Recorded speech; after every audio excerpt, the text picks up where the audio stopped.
안녕하십니까. KBS 1라디오 경제쇼 특별 진행을 맡은 경제평론가 손석우입니다.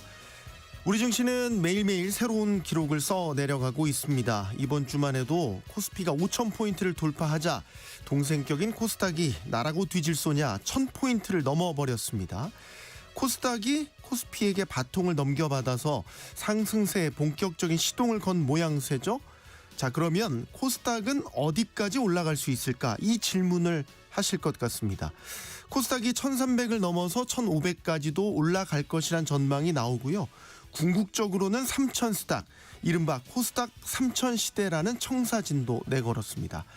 자, 오늘 경제쇼에선 코스닥 3000 시대를 열기 위한 과제들을 꺼내서 신랄하게 실태를 한번 까보도록 하겠습니다. 자, 그리고 코스닥 투자자들이 냉정하게 받아들여야 할 조언들도 들어보도록 하겠습니다.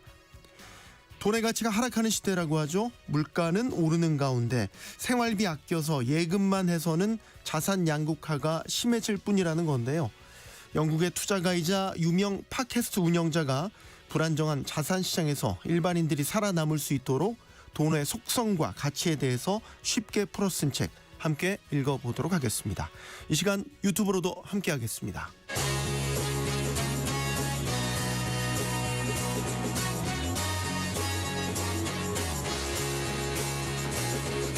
경제 시야를 넓혀드립니다. 투자의 지름길을 안내합니다. 돈 되는 정보를 발견하는 시간. KBS 1라디오 경제쇼.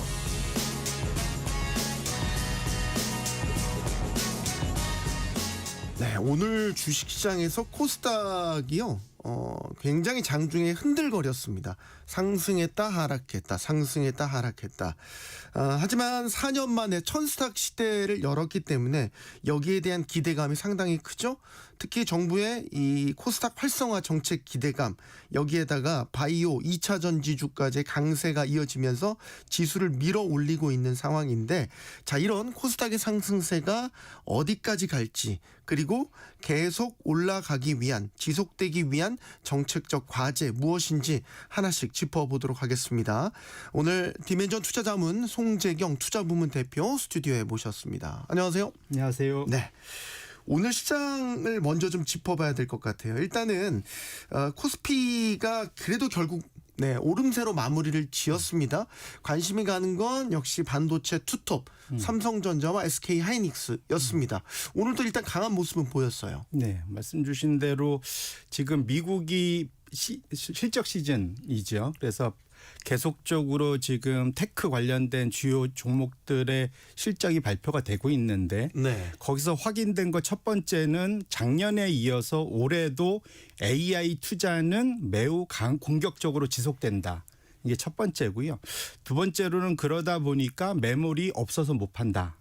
그와 관련해서 마이크론이 이제 주가가 그걸 보여줬고요. 이것이 이제 HBM 같은 그런 쪽에서 이제 점점 이제 확장이 돼서 지금은 낸드 프레시 쪽으로도 가고 낸드, 그 다음에 좀 더 확장이 돼서 우리가 보통 HDD라고 하죠. 하드디스크.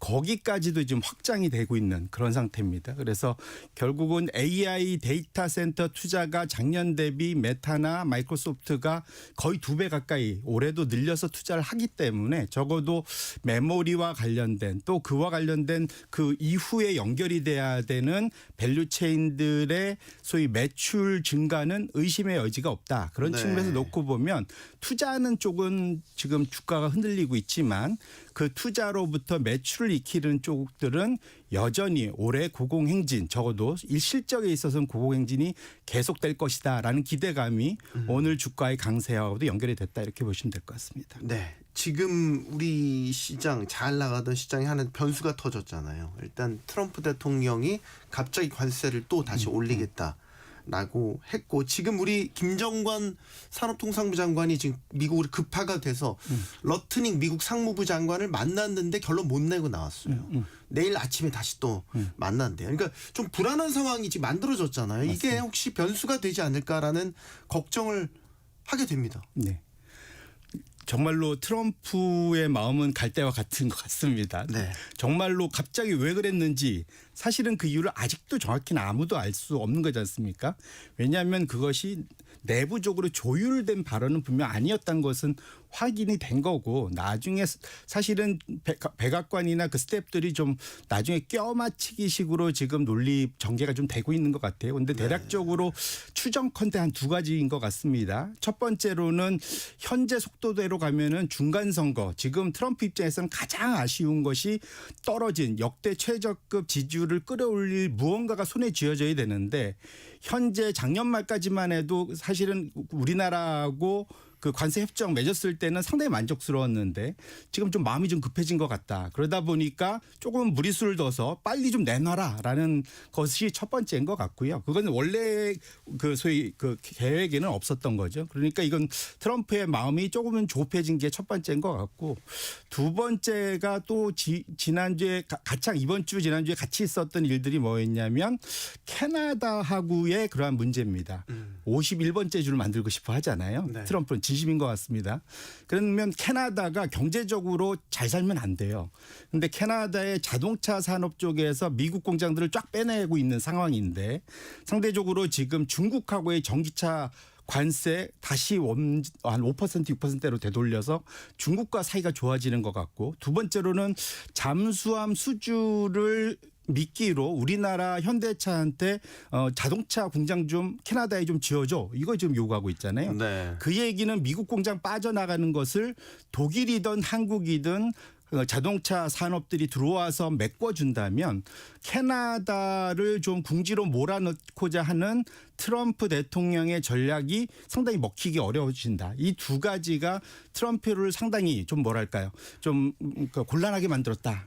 마음 급하게 만들었다. 그렇죠. 두 가지. 그러니까 이거 두 번째 거 기분 나빴고 첫 번째는 마음이 급하고 그러다 보니까 뭐 나름대로 묘수를 쓴 것이 갑자기 본인의 그 SNS 계정에다가 이것을 갑작스럽게 내놓은 것이 이유지 않을까 싶어서요. 어쨌거나 뭐 앞으로 전개는 어떻게 될지 모르지만 어쨌든 다행스러운 것은 관세 협상과 관련해서 우리가 줄 것도 많다. 미국이 원하는 것도 많다라는 측면에서 놓고 보면 결국은 서로가 원만히 합의를 이전에 걱정했다가 이루어졌듯이 이번에도 되지 않을까 개인적으로 그렇게 생각하고 있습니다. 네. 정말 일시적인 그냥 변수였으면 하는 바람. 인 거죠. 이게 또 다른 어떤 후폭풍을 불러오게 된다면 사실 잘 나가던 우리 증시에 사실 찬물을 끼얹을 수 있기 때문에 오늘 마침 현대차 주가가 좀 빠졌지 않습니까? 이런 부분들을 뭐 반영했다고 이제 어느 정도는 봐야 되기 때문에 잘 나가던 증시에 찬물 끼얹지 않기를 바라는 마음 일단 다시 가져와 보고요. 오늘 저희가 진짜 나눠보려고 하는 얘기는 사실 코스닥입니다.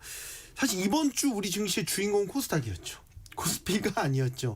코스닥이 아주 상징적인 숫자 1000포인트를 넘어섰고 상승률로만 보면 코스피를 앞지르고 그러니까 전 세계 주요 증시 가운데서도 아주 압도적인 1위라고 한 말이죠. 작년까지만 해도 전혀 아니었죠. 코스닥은 코스피 잘 나갈 때 냉랭했었는데 갑자기 코스닥이 핫해졌어요. 인기가 많아졌어요. 왜 그런 거라고 보십니까? 이게 참 이게 뭘까요? 격세지감이라고 그래야 되나요?네. 불과 한 달 전 이맘때까지만 해도 제일 제가 많이 듣던 것이 코스피는 잘 나가는데 코스닥은 왜 이 모양이냐. 그러니까요. 불과 한 달 전까지만 해도 그랬거든요. 그런데 네. 사실은 작년 한 달 전까지 코스닥이 못했느냐 그렇지도 않습니다. 사실 작년 한 해 35% 올랐으니까 코스피 오른 거에 절반도 못 미쳐서 그렇지 전 세계적으로 놓고 보면 코스닥도 최상위권이었거든요. 사실 네. 나쁘지 않았었다. 그게 첫 번째인데 어쨌거나 그런 좀 아쉬움이 있었는데 올해 들어와서는 확실하게 정부의 코스닥 활성화 대책 정책이 먹힐 수 있겠다라는 그런 뭐랄까요 자신감 신뢰 이런 것들이 시장에 일단은 작용을 하고 있는 것 같다 말씀을 드리고 싶고 가장 첫 번째로는 근본적으로는 작년부터 글로벌 저희 주식시장의 트렌드 추세가 많이 바뀌고 있다라는 거죠. 어떻게? 그러니까 통상적으로는 이렇습니다. 지난 14년간 전 세계를 이끌어왔던 게 지역과 기업의 규모와 스타일로 비교해 보면 미국의 그다음에 규모로는 대형주에 그다음에 스타일로 따지면 성장주 요 세 가지를 묶으면 딱 한 단어로 설명이 됩니다. 빅테크. 그렇죠. 네. 빅테크가 14년간 미국 나홀로 강세장을 만들었었는데 작년부터 생각해 보시면 세상이 조금씩 바뀌었어요. 첫 번째, 미국이 아니라 비미국이 최상위권으로 다 올라왔습니다. 대표적으로 우리나라. 그렇죠. 우리도 비미국이니까. 네, 코스피가 1등이었습니다. 네. 뭐 스페인 뭐 이런데 그런 어쨌든 미국을 제외한 유럽과 아시아가 상위권 올랐다는 것 이것 자체가 이제는 시대가 좀 바뀌고 있다 첫 번째고요. 두 번째로는 대형주보다는 소형주가 좀 나아지고 있다. 최근 한 달 3개월 놓고 보면 러셀 2000이 미국 내에서도 S&P 500 대형주보다는 소형주가 훨씬 더 나은 모습을 보여주고 있습니다. 이게 네. 바뀌고 있고요. 그다음엔 확실히 이제 가치주스러운 것. 왜냐하면 우리나라가 지금 많이 올랐다 해도 지금 PER이 코스피 기준으로도 PER이 멀티플이 11배, 10배밖에 안 되기 때문에 그렇게 놓고 보면 사실은 작년에 최상위권에 올라왔던 시장의 밸류에이션, 가치평가가 싼 나라들이 상위권에 올라왔다는 것 측면에서 놓고 보면 과거 14년간은 비싼 게 더 비싸지는 소위 명품주 논리가 있었다면 이제는 가성비를 따지는 시대로 바뀌었다라는 측면에서 놓고 보면 시대가 확실히 바뀌고 있다. 가장 근본적인 이유는 전 세계 장기 금리가 많이 올라와서 그렇다 보셔야 네. 될 것 같고요. 두 번째는 여기에 우리 자체적으로 아까 말씀드린 대로 코스닥 활성화 대책 이게 작년 11월 12월부터 나오기 시작했죠. 네. 이것이 과거에 우리 경험이 있습니다. 2017년 11월에 문재인 정부 때 기억하시겠지만 그때 코스닥 활성화 대책 11월에 발표하고 11월, 12월, 1월 3개월 만에 코스닥 지수가 33%나 올라갔었습니다. 지금보다 어떻게 보면 더 뜨겁네요. 그랬죠. 네. 단기간에 그렇게 급등을 했었기 때문에 그렇게 놓고 보면 이미 그때 한번 봤었던 그러한 기시감이 있는 정책이고 그런 측면에서 글로벌 트렌드도 바뀌었고 이런 것들이 더해지면서 올해 연초 이후에 코스닥 시장이 아주 뜨거워진 가장 큰 원인은 거기에 있다 이렇게 보셔야 될 것 같습니다. 우리가 흔히 이제 코스닥을 개인 투자자들이 주를 이루는 시장이라고 많이 봤잖아요.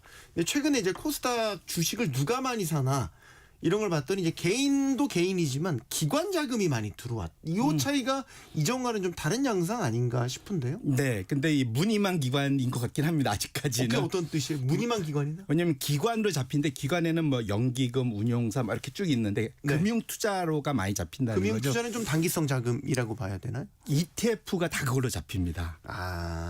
그래서 그러면 ETF면 이제 개인들이 사실 ETF를 사기 대부분이 때문에 그렇죠. 네. 무늬만 기관이 맞군요. 그러면. 예, 물론 이제 일부는 그러니까 그 소위 액티브 펀드에서도 ETF를 최대한 30%까지는 실을 수가 있습니다. 네. 그래서 지금 같은 경우는 아마 실은 그 펀드들도 있을 것 같은데 어쨌든 최근에 그 숫자가 확인된 걸로만 놓고 보면 우리나라 ETF 시장의 1, 2등이 미래에셋하고 삼성이지 않습니까? 네. 이 양대의 코스닥 150 지수를 추정하는 그 ETF로 총 2조 8천억 거의 3조 가까이 들어왔고요. 네. 이것을 레버리지 2배 레버리지 하는 레버리지 ETF에 1.2조 원. 그러니까 이게 2배니까 실질적으로는 사실은 2배를 산 걸로 치면 양쪽을 합치면 3조 2조 해서 거의 5조나 산 셈이나 마찬가지가 되죠. 그러니까 네. 연초 위에 한 5조 가까이를 단기간에 이 지수를 따라서 그냥 그대로 매수를 했기 때문에 이런 단기간 급등세가 났다는 건 어찌 보면 당연하다 이렇게 봐야 될 것 같습니다. 전체적인 변화의 양상을 보면 기관이랑 이제 ETF를 통한 이제 기관 자금이 들어왔다라는 거는 이전과 투자하는 방식 자체가 좀 많이 달라졌다. 이렇게 체질 개선도 이루어지고 있다라는 생각도 들어요. 조금 이제 아픈 얘기들을 해보고 싶은데 우리 코스닥이 처하고 있는 아주 신랄한 현실. 코스닥이 그동안 개인들 투자자들의 외면을 받았던 이유가 여러 가지가 있지만 너무 투기판이다. 투기판이고 소위 사기 치려고 하는 그런 세력들도 많다. 뭐 이런 것들이 이제 계속 반복되다 보니까 믿을 수 없는 시장이다. 나 코스닥에서 더 이상 못하겠다. 이렇게 하고 떠난 분들이 많다라는 거죠.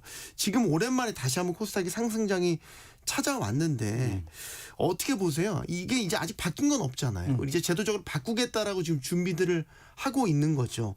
그러면 지금 코스피 상승장에서 소외됐던 개인들이 이제 내가 한번 코스닥에 다시 한번 가볼까 이렇게 좀 눈을 열고 이렇게 보고 계시는 것 같은데 요런 상태를 괜찮을까요? 저는 이제 투자자들이 혹시라도 또 이제 크게 한번 물릴까 봐 그런 부분들이 걱정이 돼서. 예. 1차적으로는 좀 다행스러운 거 아까 말씀 주신 대로 이전 같으면 개별 종목으로 엄청나게 신용까지 써가면서 엄청 들어왔으면 좀 걱정스러웠을 텐데 1차적으로는 150 종목에 나눠서 들어오는 아까 말씀드렸던 코스닥 150 ETF 위주로 일단은 자금이 들어왔다는 측면에서는 소위 말하는 분산 투자가 된 거죠. 그런 측면에서는 좀 다행스럽다 봐야 될 것 같고요. 그런데 그만큼 거의 준하는 수준으로 레버리지로 ETF가 들어왔다는 것은 우리 또 투자자분들이 또 우리 개인 투자자들이 마음이 엄청 급하다.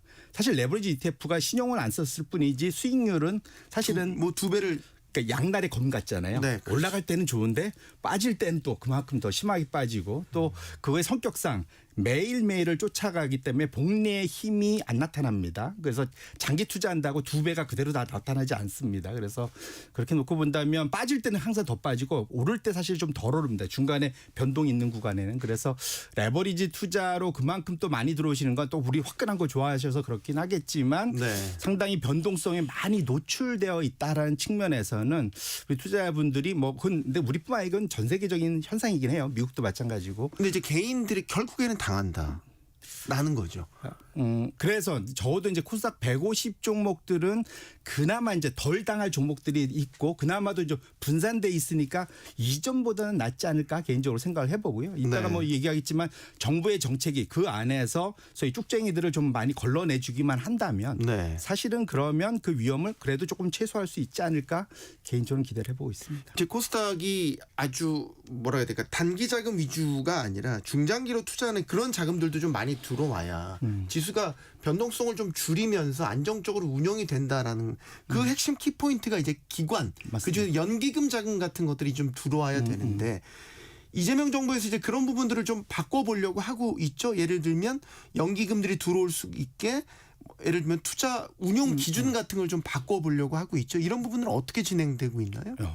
평가에 장사 없죠. 평가 안에 코스닥이 포함이 되면 기금들은 당연히 거기에 맞춰서 행동을 하게 돼 있습니다. 네. 거기도 다 월급쟁이들이거든요. 그러니까 당연히 그럴 수밖에 없는 거고. 근데 다행스러웠던 것은 어쨌거나 무슨 말이냐면 국민연금은 우리나라의 최대 큰손이죠. 네. 1,400조나 운영하는 국민연금은 이미 이전부터 그렇게 해왔었습니다. 무슨 말이냐면 그러니까 국민연금이 국내 주식 투자하는 게 한 250조 정도 되거든요. 네. 그 한 절반은 직접 운용을 합니다. 근데 이거는 코스피 200을 추종하는 거의 패시브형으로 그냥 추종을 해요. 그냥 네. 그대로 쫓아갑니다. 근데 나머지 절반을 위탁 운용을 한다 그래서 소위 운용사들한테 쭉 맡겨갖고 외부에 돌려요. 그런데 여기에는 벤치마크가 뭐냐면 코스피 플러스 코스닥 150입니다.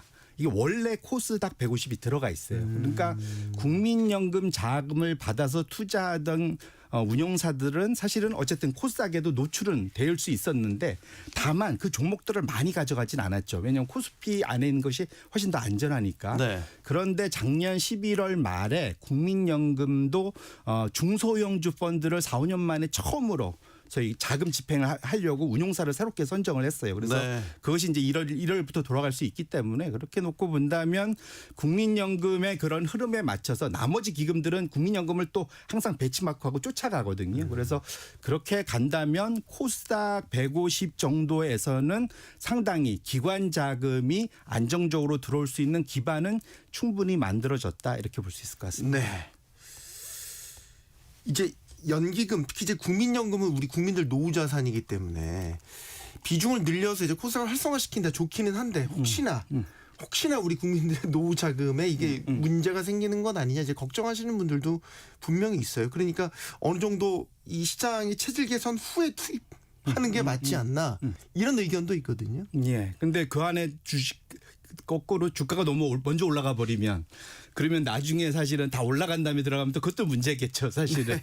예. 적절한 타이밍이라는 게 중요할 것 같은데. 그렇죠. 그러니까 오히려 사실은 말씀 주신 대로 대책이 천천히 안 되면 빨리 돼야 되겠죠, 사실은. 그게 더 중요한 것 같고요. 그런데 어쨌거나 첫 번째로는 사실은 코스닥이냐 코스피냐도 중요한데 사실은 국내에 투자하는 비중 자체를 더 늘려야 되느냐 말아야 되느냐 이 논리부터 사실은 작년부터 이슈들이 꽤 됐었지 않습니까?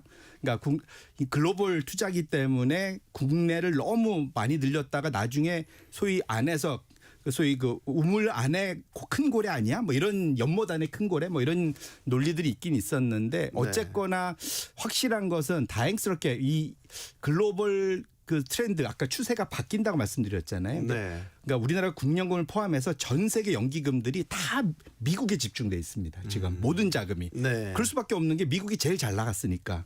근데 문제는 지금 미국이 지금 이제 꺾이려고 하고 있잖아요. 지금 14년간 혼자 잘 달렸으면 이제 꺾일 때도 된 거죠, 사실은. 근데 약달러까지 간다고 하니 그러다 보니까 이제는 전략적인 자산 배분 자체가 이제 미국에서 비미국으로 이제 분산해야 되는 그것이 미국 내에서조차도 이제 얘기가 커지고 있기 때문에 그걸 우리도 잡아야겠네요. 그렇죠. 그 흐름에. 맞습니다. 그래서 그 흐름에 타는 것이 이제 코스피 위주로 일단 돈이 들어오고 있지만 해외에서도 국내에서 그래서 코스피 작년에 사실 국민연금이 최대 성과 낸 것 중에 상당 부분이 사실은 국내 주식형에서 많이 나온 거거든요. 사실은.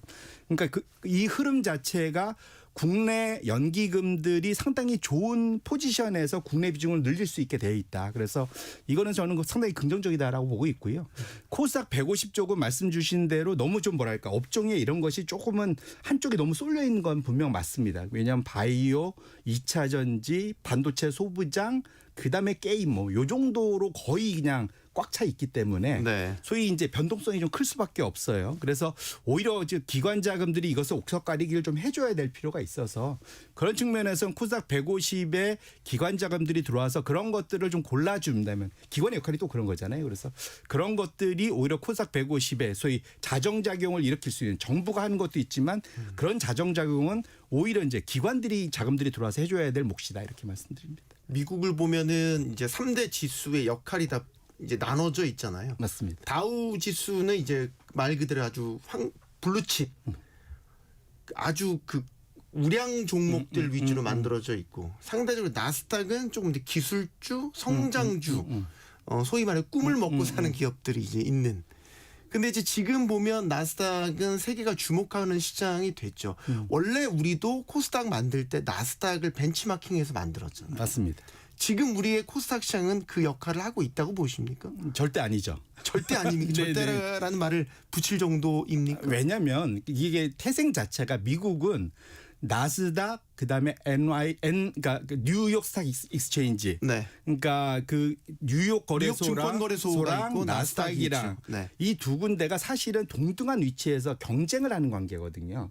근데 우리나라는 구조적으로 이것이 처음에 코스피 만들고 그다음에 코스닥 만들고 가장 최근에는 콘엑스까지 만들었습니다. 네. 그래서 우리는 약간의 육성해가는 그런 과정이에요. 형 동생 같은 관계. 그렇죠. 건가요? 그렇죠. 처음에는 어느 쪽으로 클지 모르는 그런 친구들을 쫙 모아서 해보고 망해 나가는 기업들도 있고 이러면서 사실은 코스닥에서 어느 정도 좀 성숙되면 대형화되면은 안정성을 가지고 코스피로 넘어가는 이 구조가 이제는 정착이 돼 있고 코넥스는 더 상당히 모험 기업들이 더 들어가는 작지만 네. 그래서 작고 중간 대형 뭐 이런 형태로 사실은 작은 기업을 인큐베이팅하는 그런 시스템입니다. 그래서 이걸 미국의 절대적인 기준을 놓고 그대로 쫓아가야 된다. 우리나라 성격에 맞지도 않고 가능하지도 않을 것 같습니다. 그래서 우리는 우리 스타일대로 현재 시스템을 키워 올려야지 나스닥하고 코스닥을 비교해서 왜 이렇게 못해? 라고 하는 것은 결국은 안 될 거를 억지로 밀어붙이는 거다. 그래서 우리는 우리 수준에 맞게 우리 스타일에 맞게 해야 된다. 이렇게 말씀드립니다. 근데 지수를 놓고 보면 우리 코스닥이 오랜 기간 동안 이제 눌려 있었잖아요. 암흑의 시대를 지나왔다고 또 표현할 수 있겠죠. 2000년도 닷컴 버블 때 거의 2,900선 이렇게 갔다가 쭉 빠져가지고 계속 1,000선 아래에서 머물다가 이제 1,000선 다시 회복한 건 아니겠습니까? 그럼 우리가 나스닥과 뭐가 달랐길래 이렇게 부진했나? 이 부분을 한번 짚어보죠. 1차적으로는 우리가 소위 닷컴 버블 때 전 세계에서 그러니까 닷컴 버블의 최고봉은 1999년이었죠.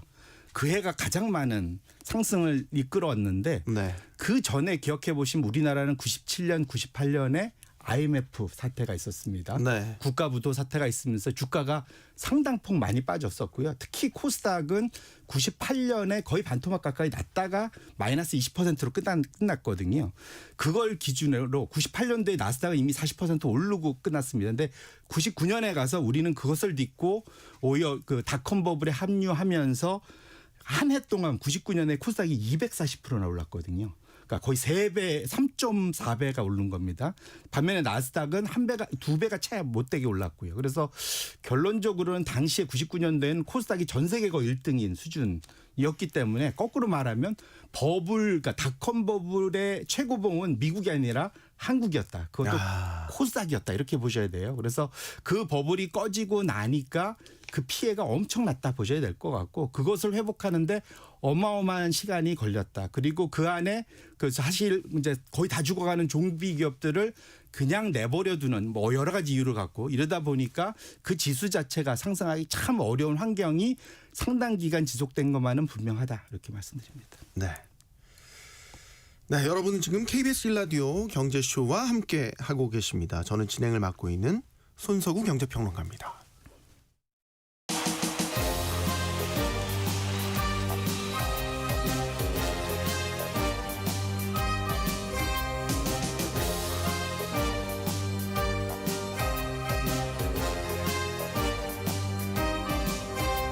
경제를 알아야 세상이 읽힙니다. 투자를 알아야 돈이 보입니다. KBS 1라디오 경제쇼.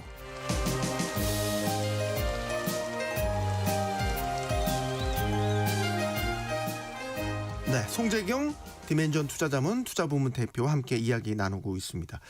이제 코스닥의 미래를 한번 이야기해 보죠. 이제 미래로 가야 되니까 코스닥이 우리 안고 있는 문제를 이제 개선을 해야 되는데 늘 이제 꼬리표처럼 따라붙는 얘기가 이제 좀비 기업이에요. 코스닥에 상장돼 있다고 해서 이게 대단할 기업 같지만 사실 매출은 꽝, 이익도 내지 못하고 자본 잠식 상태 이런 기업들이 계속해서 지금 코스닥에 머물고 있는 좀비 기업들이라고 한단 말이죠. 이게 얼마나 되나요? 코스닥 안에서. 지금 그러니까 현재 좀비 기업의 규모가 당장 퇴출 기준으로 놓고 보면은 한 170개 이상. 그러니까 전체가 한 1,700개 정도 됩니다. 기업이 10% 가까이 되는 거죠. 그러니까 지금 이번에 그 코스닥 활성화 대책의 기본 방향이 다 삽니다. 이게 무슨 말이냐면 다 산 많이 낳고 다 사 많이 죽고. 뭐 이걸 시장에 대비를 해보자면 상장도 잘 시켜주되 퇴출도 계속 적극적으로 시킨다. 맞습니다. 그러니까 지금 기회가 있는 성장 가능성이 높은 기업들은 문턱을 낮춰줘서 상장을 많이 시켜주고 대신에 가망이 없어 보이는 것은 기존의 투자자들의 이슈 뭐 이런 것들 때문에 억지로 놔뒀던 거를 살려줬던 것들을 이번에 퇴출을 빨리 시켜서 3년 안에 쭉 다 이걸 밀어낸다라는 얘기거든요. 그래서 매출액 기준도 강화하고 감사 의견 관련된 그런 그 허들도 좀 더 높이고 뭐 이런 식으로 하다 보면 지금 순서대로면 아까 말씀드린 대로 3년 후 기준을 현재 지금 적용하면 거의 170개가 현재 기준으로는 퇴출 대상이다 이렇게 보시면 될 것 같아요. 그래서 그렇게 놓고 보면 지금 상황 자체는 다산다사의 흐름으로 가는 것이 잘 적용만 된다면 그 전에 그 기업들도 알아서 또 움직이겠죠. 또 투자자들도 거기에 맞춰서 아무래도 대응할 거고요. 그래서 우리가 이런 말 합니다. 장기 투자는 자발적으로 하게 되는 게 아니다. 보통 물려서 하게 되죠. 보통 특히 이제 코스닥 관련된 기업은 뭐뭐 카더라 얘기 듣고 투자하신 분들 많으실 거예요. 네. 그래서 회사 내용도 잘 모르고 뭐 이렇게 투자하는 경우가 많고 그래서 물리고 나면 그냥 쭉 들고 가다 보면 하염없이 밀려나가고 뭐 이런 경우에서 어쩔 수 없는 비자발적 장기 투자를 하게 되는데 결국은 그런 건 내버려 두면 안 되고 소위 이럴 때 이제 손절매가 필요한 게 이런 거고 정 안 되면 아마 정부가 나서서라도 사실은 비자발적 손절매를 시킬 수밖에 없기 때문에 우리 개인 투자자분들도 자기 종목들 중에 한번 쭉 지켜보시고 안 될 것 같으면 버릴 건 빨리 버리고 새롭게 다른 곳으로 옮겨가는 것이 합리적이지 않을까 이렇게 말씀드립니다. 그 좀비 기업을 과감하게 퇴출시키는 것도 체질 개선의 일환이다. 이제 이런 이야기도 있는데 코스닥 내에서도 뭐 아주 잘 키워놨더니 코스피에서 금방 낼름 가져가더라.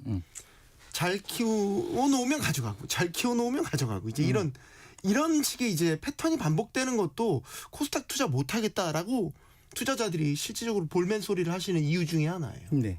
근데 잘 생각해 보시면 그 종목들이 코스피로 넘어가서 계속 잘 되느냐? 꼭 그렇지도 않습니다. 오히려 어느 정도 사이즈가 커지고 나면은 그게 일종의 그 승자의 저주라고 해야 될까요? 네. 뭐 그런 측면도 분명히 있습니다. 그래서 코스피로 넘어가서 항상 잘 되기보다는 통상적으로 넘어가기 직전에 코스닥에서 이미 몸집이 많이 커져 있어요.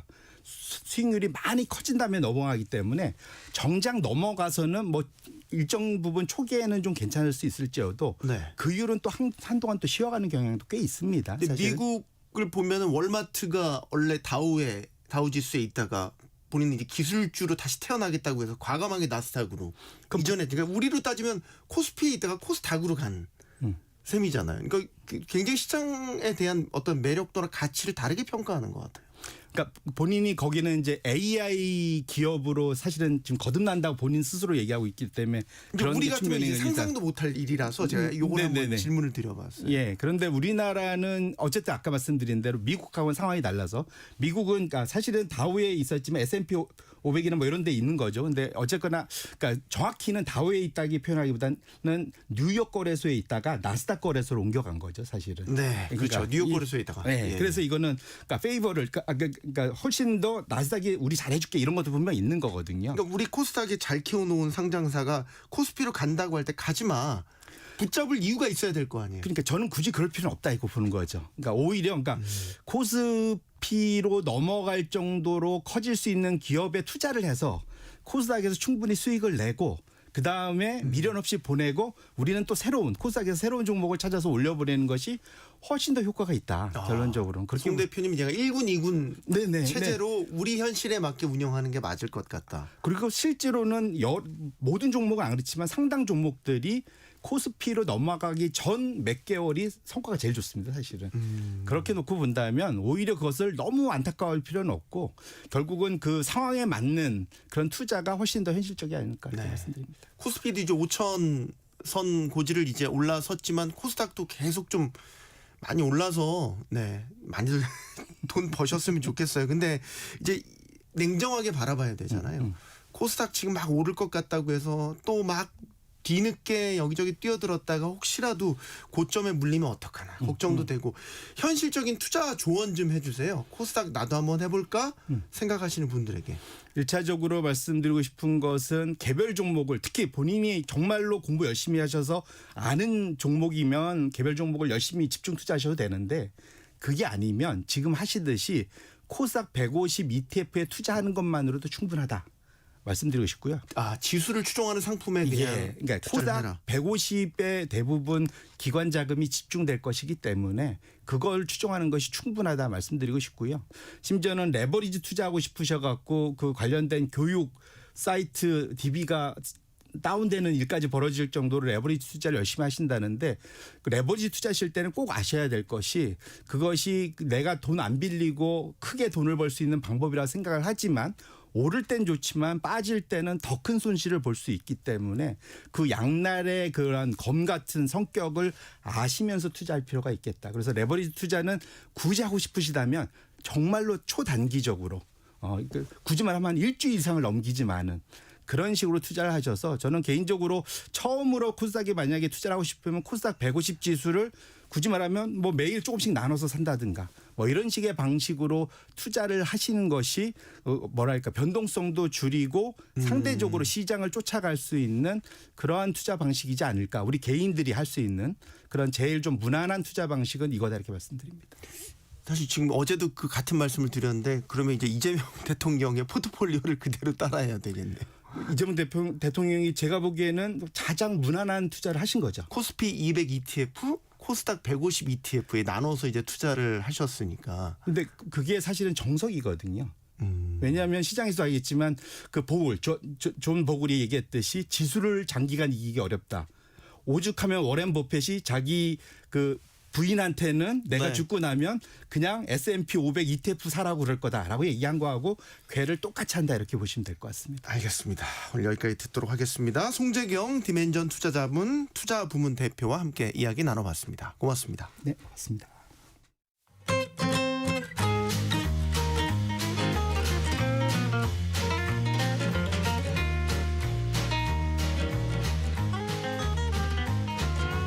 경제 맛집 투자 핫플